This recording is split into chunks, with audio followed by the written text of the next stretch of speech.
광명시 신도시대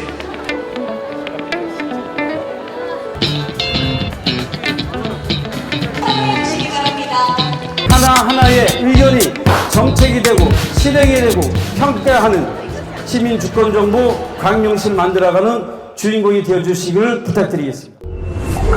기본사회, 기본소득 말씀은 많이 들어보셨겠지만 과연 기본사회 정책을 어떻게 우리 시가 펼쳐나갈 것인가, 그 이야기를 함께 여러분들이 나누고 그 정책 결정을 해주셔야 하기 때문에 제가 약 10분간 기본사회가 무엇인지, 우리는 어떤 방향으로 가려고 하는지에 대해서 먼저 짧게 설명을 드리도록 하겠습니다. 가능한 한 제가 10분이 넘지 않도록 노력하겠다는 말씀을 드리고요. 잘 토론해 주시기를 부탁을 드리겠습니다. 우리는 수많은 아인슈타인을 잃어버렸다. 아인슈타인은 그의 아버지는 전기공이었습니다. 그런데 부도가 나서 망했습니다. 아인슈타인은 어린 시절에 정말 불안한 환경 속에 살았습니다. 그런데 세계적인 천재 과학자가 되었죠. 그런 아인슈타인이 지금 대한민국에 태어나면 어떻게 살아가고 있을까요? 보시는 것처럼 지금 대한민국의 불평등은 엄청나게 심화하고 있습니다. 한 가지 예를 들어도 바로 그렇습니다. 상위권 대학 진학률 보면 구매 경제력이 75%를 차지하고 있습니다.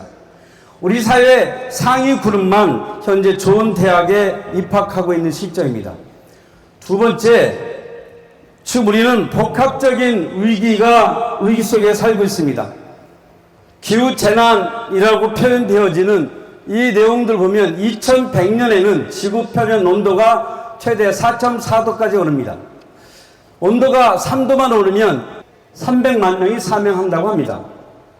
생각해 보십시오. 그렇게 멀지 않습니다. 4.4도가 오르게 되면 불과 75년밖에 남지 않았습니다. 이것은 제가 하는 얘기가 아니라 IPCC라고 하는 기후변화 정보협의체, 세계 국가정보협의체에서 발표한 내용입니다. 더 이상 설명하지 않더라도 최근에 올해 폭우로 인해서 죽어가는 사람들이 엄청 많습니다. 강릉은 지금도 가뭄 중에 있습니다. 기술혁명, AI로 인한 엄청난 변화가 이루어지고 있지만 그런 과정 속에 2030년이면은 세계 경제 포럼에서는 9,200만 명이 일자리를 잃는다고 합니다. 어쩌면 우리의 일자리가 다 없어질지도 모르는 환경 속에 우리는 살아가게 됩니다. 수명 연장은 더 심각합니다. 이제 죽지 않습니다. 이 심각한 복합 위기 상황 속에서 우리는 어떻게 살아야 하고 우리는 어떤 정책으로 이것을 극복해 나가야 할 것인가. 저는 그 대안은 바로 새로운 해법은 기본사회라고 생각합니다. 그래서 그 기본사회에 대해서 말씀드리겠습니다. 기본사회는 첫 번째 성장입니다. 보시는 바와 같이 광명시는 3대 무상교육을 하고 있습니다. 교복, 그리고 급식, 그리고 교육까지 3대 무상교육을 하고 있습니다. 누구든지 이런 교육을 통해서 성장을 할 수가 있습니다.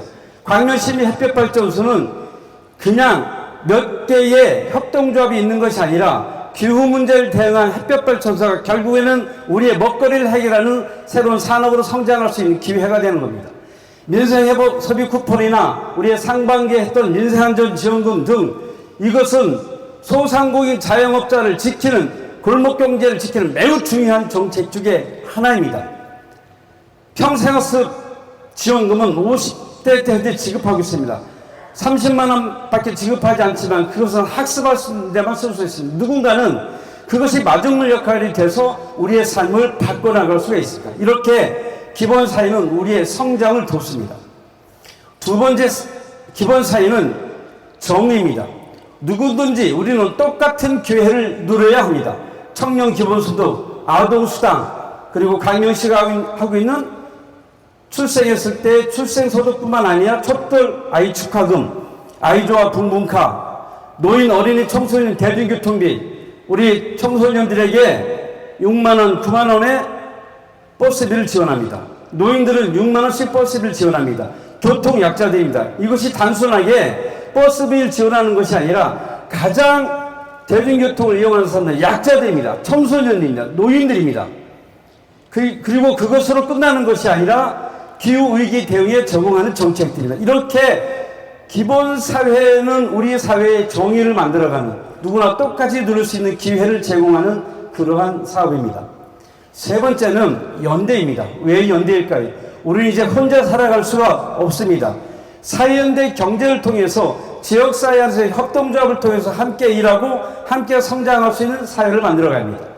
1.5도 기후위병이 지금 15,000명이 넘었습니다. 1.5도 기후위병에 가입하면 탄소 저금통을 만들 수 있죠. 탄소 중립 포인트제 1년에 10만 원까지 우리가 이걸 사용을 채워드립니다.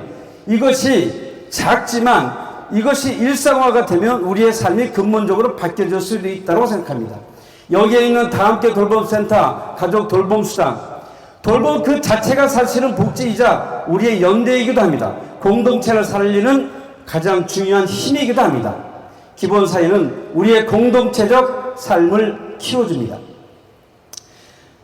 기본사회는 여기 있는 것처럼 기본소득, 기본돌봄, 기본주거, 그리고 기본에너지, 기본의료, 기본교통, 이 영역에서 큰 역할들을 통해서 우리의 삶이 더 나아질 수 있고 모두가 똑같이 누릴 수 있는 그러한 새로운 사회로 성장해 나갈 것입니다. 이미 기본소득은 여러분들이 많은 경험을 했습니다. 우리가 상반기 1월달에 지급했던 민생안전지원금, 최근에 소비쿠폰, 이것은 다 기본소득에 해당합니다. 청년들이 받는 청년소득, 청년배당도 기본소득에 해당합니다. 기본돌봄은 우리가 우리 아이들을 어린이집에 맡기고 있고 돌봄센터 맡기고 있습니다. 이 모든 것이 다 돌봄에 해당됩니다.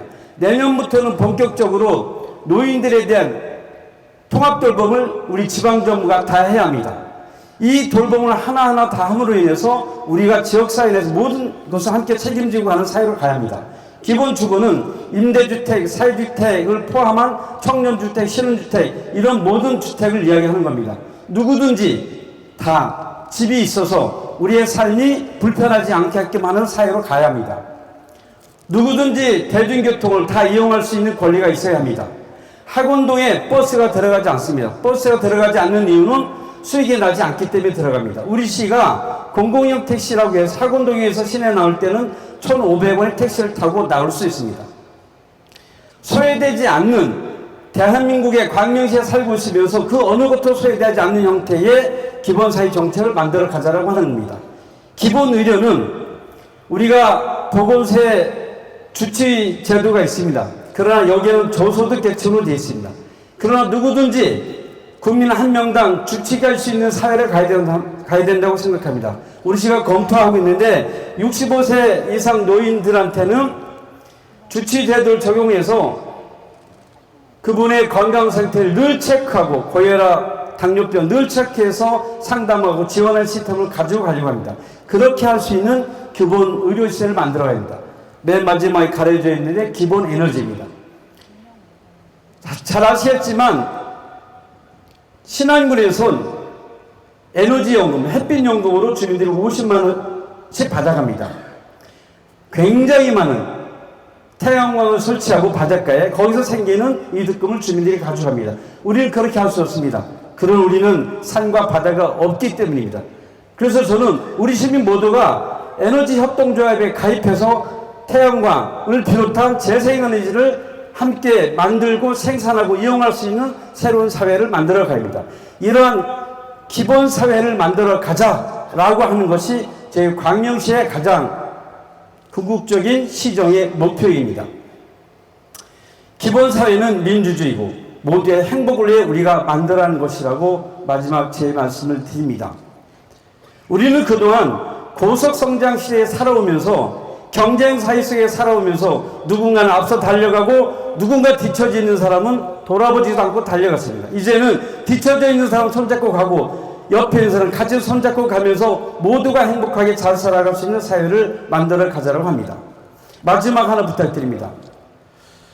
광명시정에 대한 관심을 더 많이 가져주시고 그 돈이 제대로 쓰고 있는지를 보셔야 합니다. 제가 언젠가 토론에서 봤는데 어느 토론장에서 묻습니다. 대통령에게, 이재명 대통령에게. 우리 시에 정보 예산을 많이 받아옵니다. 엄청 받아옵니다. 그 돈이 어디로 쓰는지 하나도 모르겠습니다. 라고 하니까 대통령이 이렇게 얘기합니다.